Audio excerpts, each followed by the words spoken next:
try to do a big portion of it next year.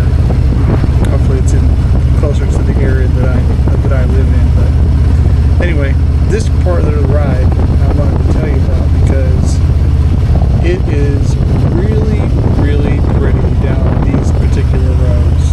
I mean, it's twisty roads, it's turny roads, it's got nice farmhouses. I mean, it's the first thing in the morning, as you can tell, and all you can see out here is just nice green pastures. And in a little bit, as we continue to ride, I'm going to make a turn left, and the road itself is like almost a tunnel of trees, which I love going through those things. Those are just so cool.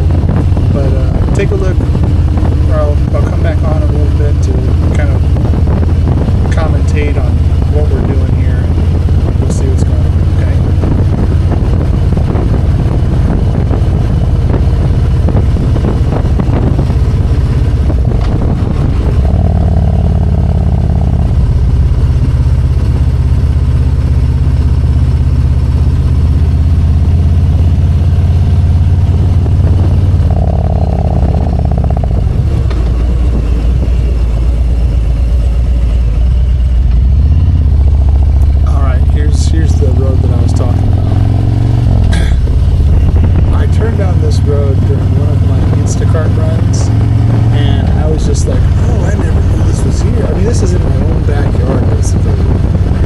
Traveled a lot of these different roads, these back roads, and this is one I just never went down. And this was really, really cool.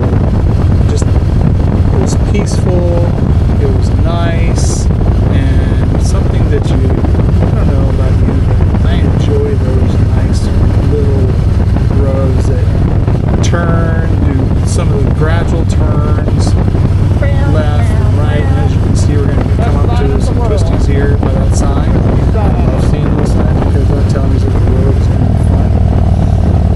Oh, and there's like a road sign for crossing tractors that I just passed. Did you see that? That's pretty cool. And unfortunately, I didn't see any crossing tractors, but hey, what can you expect? But this road was really, really cool. And as you can see, like a tunnel of trees right here. And it comes and opens up to a big pasture, and then it goes back into the trees. So enjoy. I enjoyed it, and I'll come back on and talk in a few minutes.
This road is